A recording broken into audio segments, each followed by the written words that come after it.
আসসালামু আলাইকুম, welcome to special cooking studio by Limu. দৈনন্দিন জীবনে প্রয়োজনীয় কিছু টিপস নিয়ে আজ আমি আপনাদের সামনে হাজির হয়ে গেলাম। আর রিকোয়েস্ট করব পুরো ভিডিওটা দেখার জন্য। কথা না বাড়িয়ে আমি এখানে নিয়ে নিলাম কিছু ছোলা বুট। এখানে পুরো 1.5 কেজির মতো ছোলা বুট নিয়ে নিলাম। আর এই ছোলা বুটটা রমজানে সবার বাসায় প্রায় থাকে, আর এমনকি বছর জুড়েও প্রায় সবার বাসায় থাকে।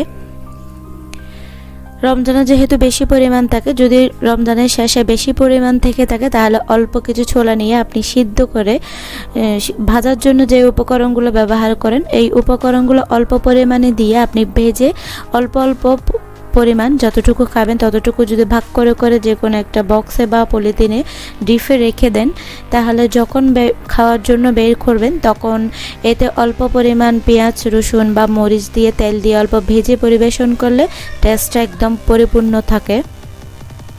এরপরে যদি আরও বেশি পরিমাণ থাকে আমার মতো এরকম একটা পলিথিনে নিয়ে আপনি একটা এরকম পলিথিনে ভালো করে গিট মেরে নর্মাল বক্সে রেখে দিতে পারেন। যাদের বাসায় আমার বাসার মতো একদম রোদ নাই, আর অনেকের বাসায় দেখা যায় যে রোদ থাকলেও আসলে কিছুদিন পর পর এটা রোদে দেওয়ার মতো সময়টা আমাদের হাতে খুব বেশি থাকে না। এক্ষেত্রে আপনি রোদের চিন্তা বা পোকার চিন্তা যদি না করতে চান তাহলে আমার মতো করে এরকম যে কোনো পলিথিনে ভর্তি করে যদি নর্মালে রেখে দেন তাহলে এটাকে 6 মাস জুড়ে পুরো সংরক্ষণ করতে পারবেন।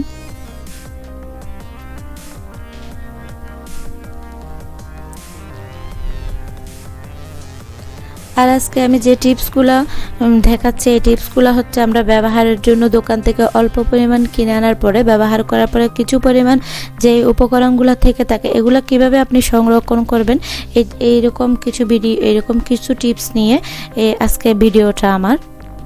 বোঝার সুবিধার্থে এটা যে ফ্রিজের খুব বেশি জায়গা খায় না, এটা বোঝার সুবিধার্থে ফ্রিজে যে নর্মাল বক্সটা থাকে নর্মালে এরকম বক্সে আমি এই ছোলা বুটটা রেখে দিচ্ছি, আপনাদেরকে দেখাচ্ছি। আপনি এভাবে করে রেখে পুরা 6 মাস জুড়ে এটাকে সংরক্ষণ করতে পারেন, এর থেকে বেশিও তাকে নষ্ট হয় না। এরপর আমি এখানে নিয়ে নিলাম কিছু বেসন। এই বেসনটা আমার বাসায় করা ছোলা বুটের বেসন, একদম শুকনো রোদে শুকানো বেসন। রোদে যতই শুকানো হোক আসলে বেসনটা 1 মাস থেকে 1.5 মাস থেকে খুব বেশি দিন থাকে না। অনেকেই বলে বেসনটা অল্পতেই নষ্ট হয়ে যায়, কিভাবে সংরক্ষণ করা যায় বেসনটা, এরকম আমার কাছে কিছু প্রশ্ন ছিল। এই বেসনটা আপনি যখনই হাতের কাছে পাবেন নিজে করেন বা বাইরে থেকে সস্তা দামে যখন পাবেন বেশি পরিমাণ করে কিনে এটাকে একটু ছেলে পরিষ্কার করে নিয়ে আপনি এরকম একটা যদি পলি ব্যাগে নিয়ে ভালো করে ঘিট মেরে ডিপে রেখে দেন, যখন যেরকম ইচ্ছা এরপর এখান থেকে নিয়ে ব্যবহার করতে পারবেন, কোনো রকম অসুবিধা হবে না এবং বছর জুড়ে এই বেসনটাকে সংরক্ষণ করা যাবে। আর বেসনটা তো আমাদের সারা বছরে বিভিন্ন কাজে লাগে, আপনি চাইলে বেসনটা বেশি পরিমাণ কিনে এভাবে করে সংরক্ষণ করতে পারেন।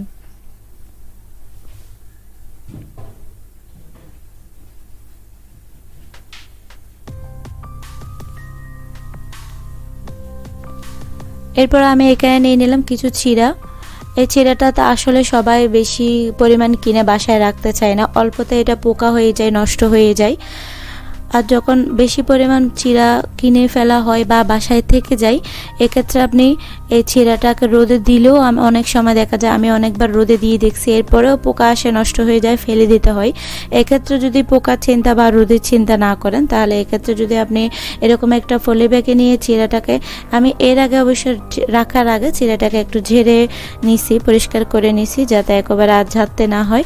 এরকম করে পলি ব্যাগে নিয়ে আপনি ডিপ ফ্রিজে পুরো 6 মাস থেকে বছর জুড়ে সংরক্ষণ করতে পারেন। এবং যারা চিড়াটা ভাজা খেতে পছন্দ করেন তারা এরকম ডিপ ফ্রিজ থেকে বের করে ভাজতে পারবেন, এতে করে কোনো রকম সমস্যা হবে না।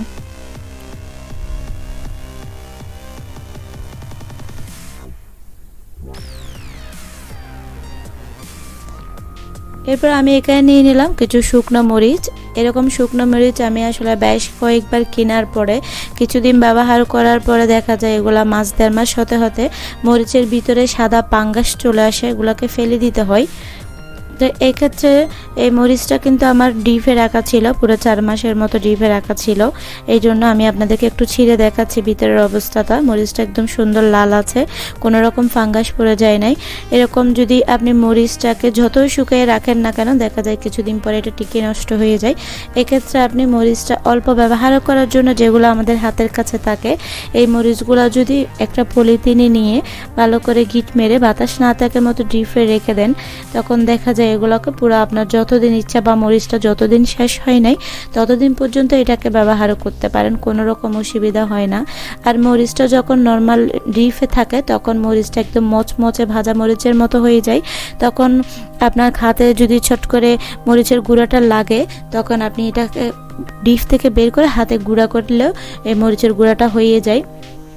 বা এটা এদিক দিয়েও সুবিধা মরিচটা, এবং কোনো রকম নষ্ট হয়ে যাওয়ারও ভয় থাকে না এভাবে করে আপনি ডিপে রেখে দিলে। কারণ এরকম বাসা ব্যবহার করার জন্য অল্প পরিমাণে থাকে, এই অল্প পরিমাণ মরিচ ডিপে রাখার মতো জায়গা থাকে। আপনি এভাবে যতদিন ইচ্ছে ততদিন মরিচগুলোকে সংরক্ষণ করতে পারেন। এরপরে কিছু নিয়ে নিলাম কিছু কর্ন। এই কর্নটা যাদের বাসায় বাচ্চা আছে এবং বাচ্চারা না, আমরা বড়রাও কর্নটা অবসর সময় খাইতে অনেক পছন্দ করি। যখন সিজন থাকে, সিজন আসে কর্নের, ফ্রেশ কর্ন পাওয়া যায়, তখন আপনি বেশি পরিমাণ ওই সস্তা দামে যখন পাওয়া যায় বেশি পরিমাণ কিনে একটু পরিষ্কার করে এই কর্নটাকে যদি আপনি একটা পলি ব্যাগে নর্মাল ফ্রিজে রেখে দেন, তাহলে এটা বছর জুড়ে সংরক্ষণ করতে পারবেন এবং যখন ইচ্ছে তখন সুইট কর্ন বা নর্মালি পপকর্ন তৈরি করে খাইতে পারবেন, বাচ্চাকেও দিতে পারবেন। আমি আসলে অনেকবার এরকম কর্ন কেনার পরে কিছুদিন পর পর এগুলোকে ফেলে দিতে হয়েছে, পোকা চলে আসে, যেহেতু রোদ নাই, রোদে দিতে পারি না। আর রোদে দিলেও আমার মনে হয় খুব বেশি দিন ভালো থাকে না। এক্ষেত্রে আপনি চাইলে বছর জুড়ে সংরক্ষণ করতে পারেন। আমার মতো এই টিপসটা যদি ফলো করেন কোনো রকম অসুবিধা হবে না। এরপর আমি এখানে কিছু নিয়ে নিলাম গুড়, 2 ধরনের গুড়ে আমি এখানে নিয়ে নিলাম। এই গুড়গুলো আমার ব্যবহার করার পরে অল্প পরিমাণ গুড় ছিল, এগুলো ডিপে ছিল, আমি ডিপ থেকে বের করছি, এই জন্য একটু পানি পানি লাগছে। এই গুড়টা কেনার পরে যখন আমি অনেকবার কেনার পরে নর্মালি বাইরে রাখছি, তখন দেখা যায় সাদা সাদা পাঙ্গাসের মতো হয়ে যায়। অল্প কিছুদিন পর এটা ফেলে দিতে হয় ব্যবহার করার পরে যে অল্প থাকে এগুলা। এরপর আমি রাখছি নর্মালে রাখার পরেও দেখি এটা অনেকটা সাদা সাদা হয়ে যায়, ফেলে দিতে হয়, ব্যবহার করার খুব বেশি উপযুক্ত থাকে না। পরে যখন এটাকে আমি ভালো করে পলিথিন মুড়াই, কাগজেও দিতে পারেন, বা পলিথিন মুড়াই যখন আপনি ডিপে আমি রাখছি, এটা প্রায় 2 মাসের মতো ডিপে ছিল। ডিপ থেকে বের করে আমি আপনাদেরকে বেরিয়ে দেখাচ্ছি। এভাবে আমি পলিথিনে করে রেখে পুরা ডিপে রেখে দিছি। এটাকে যতদিন শেষ হয় নাই ততদিন পর্যন্ত আসলে ভালো থাকে, নষ্ট হয়ে যাওয়ার কোনো ভয় থাকে না।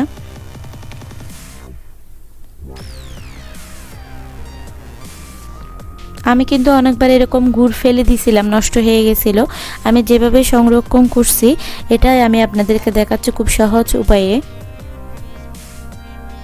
আমি এখানে আলাদা আলাদা পলিথিনে রাখছি, দুইটা যেহেতু 2 রকম, আবার পরে একসাথে একটা পলি ব্যাগে করে দুটাকে একসাথে রেখে দিব।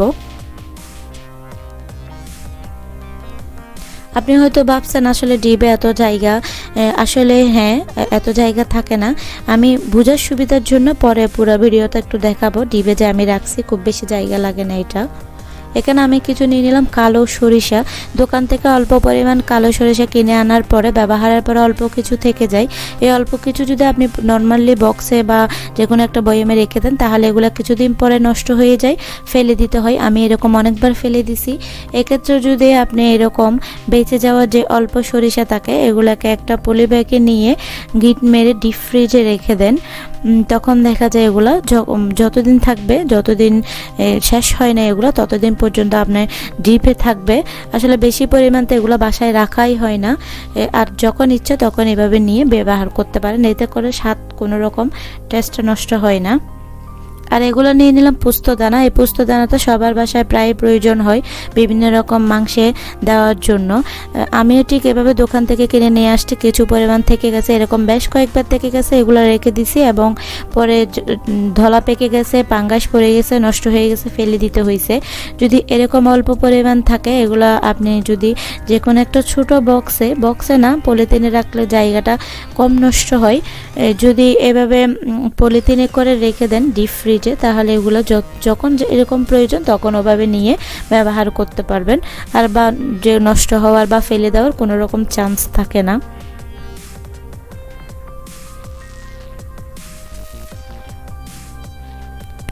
এভাবে করে গিট মেরে আমি ডিপ ফ্রিজে রেখে দিয়েছি। এরপর আমি এখানে নিয়ে নিলাম কিছু ব্যবহার করা ব্রেড ক্রাম। বিভিন্ন রকম নাস্তা তৈরি করার জন্য আমরা যে ব্রেড ক্রামটা নিই, নাস্তা তৈরি করার পরে দেখা যায় বেশ কিছু ব্রেড ক্রাম যখন থেকে থাকে, এই ব্রেড ক্রামগুলো একটু ভিজা ভিজা থাকে, তখন এতগুলো ব্রেড ক্রাম আসলে ফেলে দিতে ইচ্ছে হয় না। এক্ষেত্রে যদি আপনি এগুলো যদি নর্মালি রাখেন, দেখবেন যে কয়েকদিন পরে এগুলা গন্ধ হয়ে যায়, আটা আটা হয়ে যায় বা ফেলে দিতে হয়। যদি ফেলতে ইচ্ছে না হয় এক্ষেত্রে, বা ফেলে দিতে আপনার ইচ্ছে না হয়, এক্ষেত্রে আপনি একটা পলি ব্যাগে করে যদি ডিপ ফ্রিজে রেখে দেন গিট মেরে ভালো করে, আবার যখন প্রয়োজন হবে তখন এগুলার সাথে অন্য আবার নতুন ব্রেড ক্রাম মিক্স দিয়ে আপনি এগুলো কাজে ব্যবহার করতে পারবেন। এইতে করে দেখবেন যে আপনার এটা নষ্ট হবে না, আর অনেকটা যেটা দলা পেকে ছিল এগুলোও নর্মাল হয়ে গেছে। ডিপে রাখার পরে এগুলো কিন্তু ভিজে থাকে না, এগুলো নর্মাল হয়ে যায়। এতে করে আপনার আর ফেলেও দিতে হবে না। আসলে অনেক কষ্ট করে করা ব্রেড ক্রাম, এগুলো ফেলে দিতে ইচ্ছে হয় না। এই জন্য এই টিপসটা যদি আপনার কাজে আসে, এটা আপনি করতে পারেন। আপনার কাজে আসলে এই টিপসটা নিতে পারেন আপনি। এরপর আমি এখানে কিছু নিয়ে নিলাম সাগুদানা। এই সাগুদানাটাও সেম দোকান থেকে কিনে অল্প আনার পরে যে অল্প পরিমাণ থেকে থাকে, এইরকম আমি অনেকবার ফেলে দিছি, নষ্ট হয়ে গেছে। এইগুলো যদি আপনি একটা পলি ব্যাগে করে নর্মাল ফ্রিজে বা ডিপ ফ্রিজে, আপনি নর্মালেও রাখতে পারবেন, ডিপে রাখতে পারবেন, যেখানে আপনার জায়গা আছে ওখানে রাখতে পারবেন। একদম বছর জুড়ে সংরক্ষণ করা যাবে, যখন প্রয়োজন তখন ব্যবহার করতে পারবেন। এগুলো আর নষ্ট হয়ে যাওয়ার ভয় থাকে না। আর যদি নর্মালি আপনি এগুলো রেখে দেন, দেখবেন যে কিছুদিন পরে দলা পেকে যায়, নষ্ট হয়ে যায় বা ফেলে দিতে হয়। এরকম আর ফেলে দিতে হবে না। এভাবে যদি আপনি রেখে দেন, তাহলে যখন যেরকম ইচ্ছে তখন বের করে ব্যবহার করতে পারবেন। এখানে কিছু নিয়ে নিলাম গরম মশলা। এই গরম মশলাটা আসলে আমি প্রায় বছর খানেক হচ্ছে কিনছি। এগুলো একদম শেষের দিকে নাই বললেও চলে, যে অল্প ছিল সেগুলোই আমি আপনাদেরকে দেখাচ্ছি। এখানে নিয়ে নিলাম কিছু কাবাব চিনি। এরকম আমি একটা সাদা কাগজের মধ্যে মুড়াই নিয়ে নিচ্ছি, একদম শেষ এটা বলতেছি, কিন্তু এরকম সাদা কাগজ হলে আরও সুবিধা। এটা প্রত্যেকটাতে আপনি নামটা যদি লিখে দেন, তাহলে সবগুলা গিট আপনার কুলে কুলে দেখতে হবে না। এরপর এখানে কিছু আছে জয়ত্রী। এই তো আপনি চাইলে নামটা লিখে দিলে আপনার কোনটা লাগতেছে, যেটা যখন লাগে তখন আর কুলে কুলে কোনটা কি দেখতে হবে না।